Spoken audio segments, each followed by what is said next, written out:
नमस्कार बच्चों, आपका हमारे YouTube चैनल अकेडमिया अम्बाला में स्वागत है।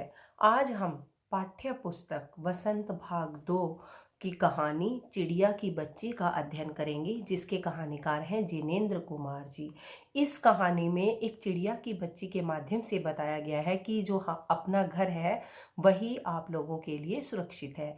जो वर्तमान स्थिति है, इस समय भी हम लोगों को अपने घर में ही ज़्यादा रहने की सलाह दी गई है। तो ये जो चिड़िया की बच्ची है, ये घर से बाहर घूमने निकलती है और तब वहाँ उसे एक सेठ किस प्रकार से लालच देकर अपने घर में रखना चाहते हैं, परंतु अंत में उसे अपनी माँ के घर में आकर ही सुकून मिलता है। पहले हम इसके कठिन शब्दों के अर्थ जानेंगे। शब्द है अभिरुचि, दिलचस्पी, मसनद, तकिया, पर, पंख, स्वच्छंदता, आज़ादी, बेखटके, बिना किसी डर के, एकाएक, अचानक, बाट, रास्ता, तनिक, जरा, प्रफुल्लित, प्रसन्न, बोध, ज्ञान, सांझ, शाम, तृष्णा, चाह। अब हम इस कहानी को पढ़ेंगे कि इस कहानी में क्या बताया गया है। माधव दास ने अपनी संगमरमर की कोठी बनवाई है। संगमरमर एक अच्छा पत्थर होता है।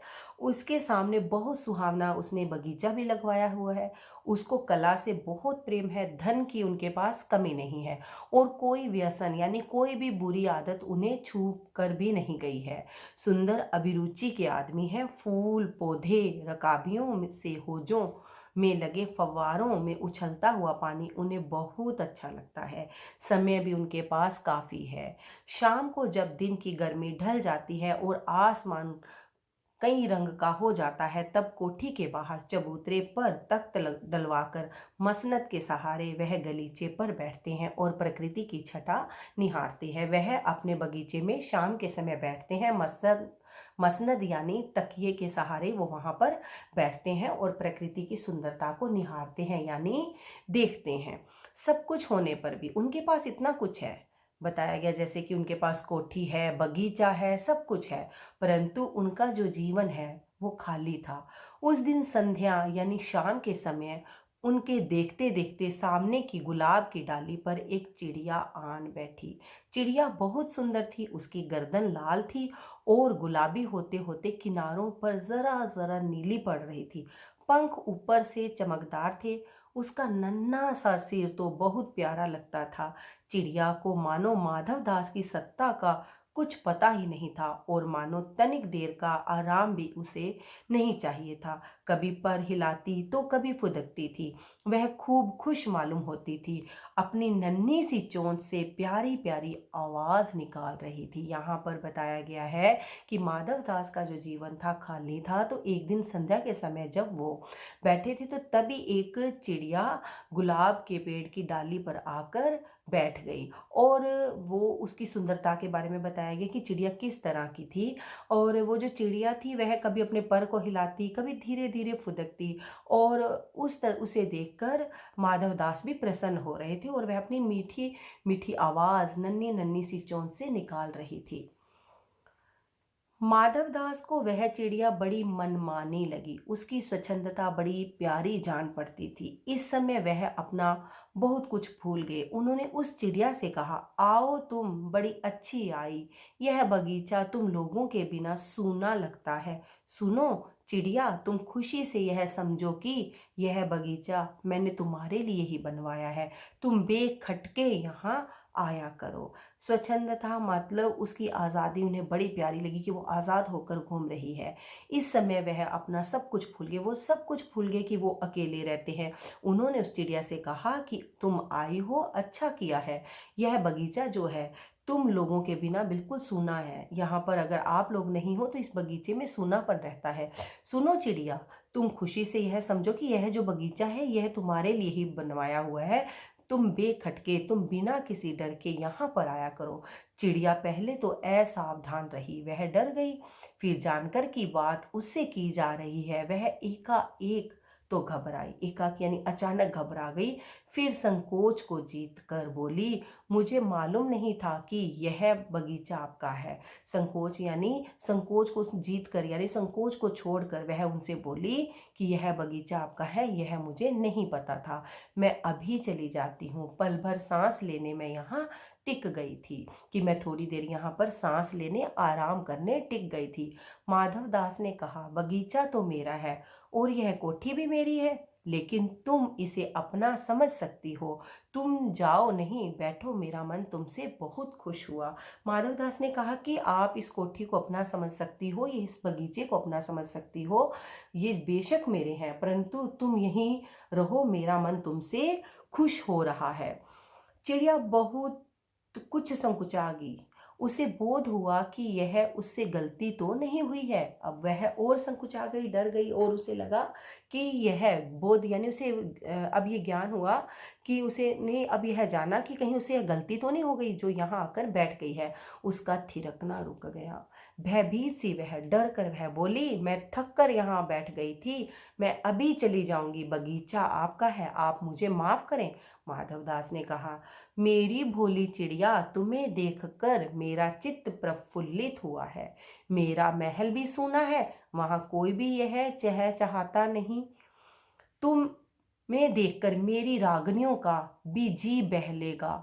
तुम कैसी प्यारी हो, यहाँ ही तुम क्यों ना रहो। अब वो कह रही है कि मुझे माफ कर दो, मैं चली जाऊंगी। माधवदास ने कहा, नहीं चिड़िया, तुम्हारे कारण, तुम्हारे आने के कारण यानी चित्त, मेरा हृदय प्रफुल्लित प्रसन्न हुआ है। मेरा महल भी सोना है, मेरा महल सोना है, उसमें कोई नहीं रहता है और वहां पर कोई भी चहचहाता नहीं है। तुम्हें देखकर मेरी रागनियां, रागनियां यानी गीत से, जो मेरे जो गीत हैं उनका भी जी, उनका भी दिल बहल जाएगा। तुम मेरी प्यारी हो, यहीं यहाँ ही तुम क्यों नहीं रह जाती हो। चिड़िया बोली, मैं माँ के पास जा रही हूँ, सूरज की धूप खाने और हवा से खेलने और फूलों से बातें करने मैं जरा घर से उड़ आई थी।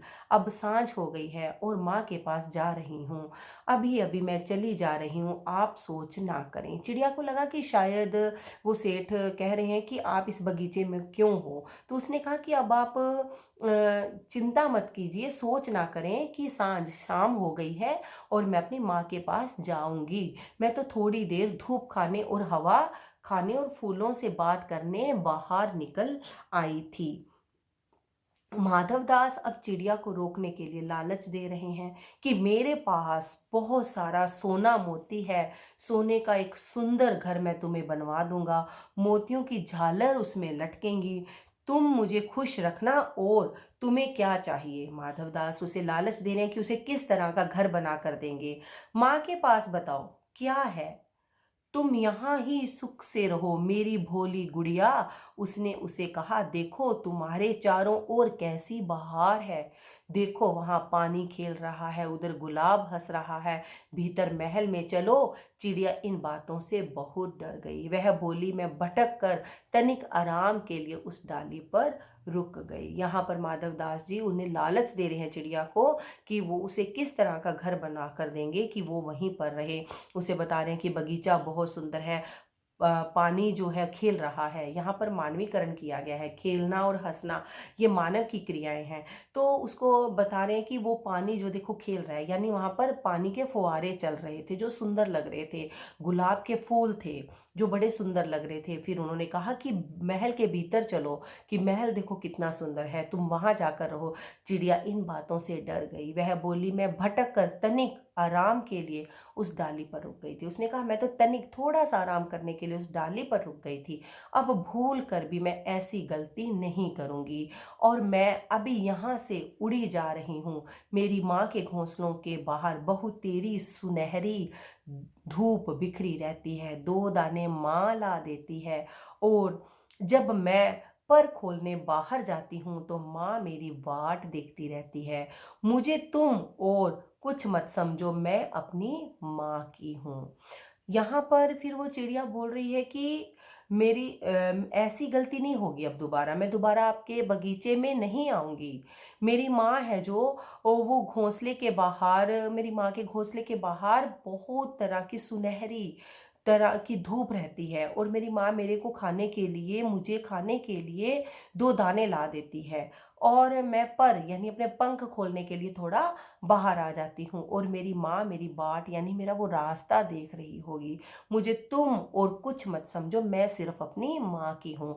उसके कहने का अभिप्राय यह है कि मैं बिल्कुल भी किसी लालच में आने वाली नहीं हूँ, मैं अपनी माँ की हूँ। तो प्यारे बच्चों, अगर आपको भी कोई इस तरह के प्रलोभन दे तो आपको उन प्रलोभन में नहीं आना है, अपने घर में ही रहना है।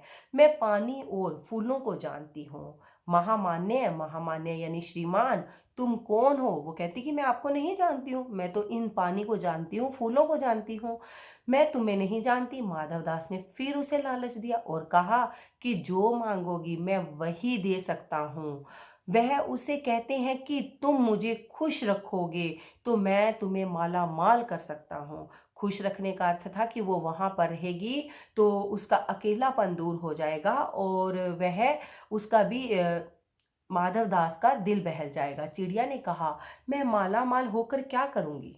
मेरी माँ मेरी राह देख रही होगी। सेठ ने उसे सोने का लालच भी दिया। मेरी कोठियों पर कोठियां हैं। उसने कहा कि मैं माला माल होकर मुझे बहुत सारी धन दौलत की जरूरत नहीं है, क्योंकि मेरी माँ मेरा रास्ता देख रही है। तो अब सेठ ने उसे और लालच दिया कि मेरी कोठियों पर कोठियां हैं, बगीचों पर बगीचे हैं, दास दासियों की संख्या नहीं। यानी इसका अर्थ है कि बहुत सारी कोठियां हैं मेरे पास, बहुत सारे बगीचे हैं, दास दासियों की संख्या गिनी ही नहीं जा सकती, पर तुझसे मेरा चित्त प्रसन्न होता है।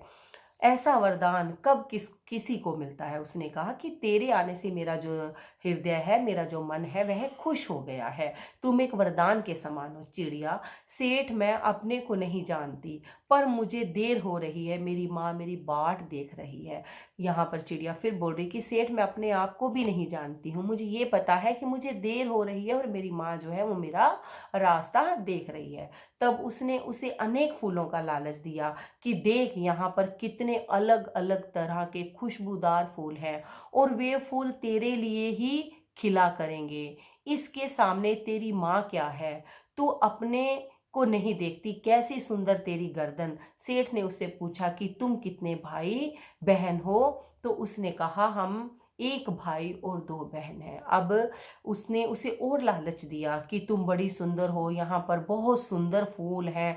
फिर अंत में उसको बातों में लगाते हुए उसने पूछा कि तुम कितने भाई बहन हो? तो तब चिड़िया ने बताया, हम एक भाई और 2 बहनें हैं। चिड़िया, सेठ, अब चिड़िया ने क्या कहा? सेठ, मैं अपने को नहीं जानती, इतना जानती हूँ कि मेरी माँ मेरी है और मुझे यहाँ देर हो रही है। यह बार बार यही चीज बोल रही है कि मुझे अपनी माँ के पास जाना है। सेठ, मुझे रात मत करो, रात में अंधेरा बहुत हो जाता है और मैं राह भूल जाती हूँ, यानी मैं रास्ता भूल जाती हूँ अगर ज्यादा अधिक रात हो गई। सेठ ने कहा, अच्छा चिड़िया, जाती हो तो जाओ, पर इस बगीचे को तुम अपना ही समझो, तुम बड़ी सुंदर हो। यह कहने के साथ ही सेठ ने एक बटन दबा दिया। उसके बटन से दूर कोठी के अंदर से आवाज हुई, जिसे सुनकर एक दास यानी एक नौकर भाग कर आया। वह कुछ समझ ही नहीं पाई और उसने उसे पकड़ने का यत्न यानी कोशिश किया। सेठ ने उसे बातों में उलझाकर नौकर को उसे पकड़ने के लिए कह दिया। जैसे नौकर के कठोर पंजे का स्पर्श उसकी देह यानी उसके शरीर को छू गया, वह चीख कर उठी और उड़ गई। अब वह अपनी माँ की गोद में जाकर सुबकने लगी। वह कांप कांप कर माँ की छाती से चिपक कर सो गई, जैसे अब पलक खोलेगी ही नहीं। चिड़िया सेठ से जब कहती है कि मैं मेरी माँ ही मेरे लिए सब कुछ है, वो उसे यह भी बोलती है कि अंधेरा हो गया है, मैं रास्ता भूल जाऊंगी। अब सेठ ने एक नई चाल चली। उसने एक बटन दबाया, बट उसके बटन दबाते ही एक नौकर आ गया और उसने उसे इशारा किया और चिड़िया को बातों में लगा लिया। उसने उसको पकड़ने का प्रयत्न किया। जब वह उसे पकड़ने का प्रयत्न कर रहा था तो उसके स्पर्श से ही उसके देह यानी उसके शरीर को जैसे ही उसका स्पर्श हुआ तो वह चीख गई और चीख पड़ी और उठ उड़ गई। अब वह अपनी माँ की गोद में, वह इतनी तेज उड़ी कि सीधा अपनी माँ की गोद में जाकर सुबकने लगी और वह कांप कांप कर माँ की छाती से चिपक कर वहीं पर सो गई। और ऐसे लग रहा था कि वह बहुत डर गई है और वह कभी पलक नहीं खोलेगी। तो बेटा, हमें इससे यह शिक्षा मिलती है कि हमें अपने घर का महत्व समझना चाहिए, हमें किसी की भी बातों में नहीं आना चाहिए। अगर आपको कोई लालच दे कि आप मेरे साथ चलो, तो आपको इन सब बातों को नहीं मानना है। आपको अपनी अपने माता पिता की बात का ही ध्यान रखना है और उनकी आज्ञा का पालन करना है। धन्यवाद।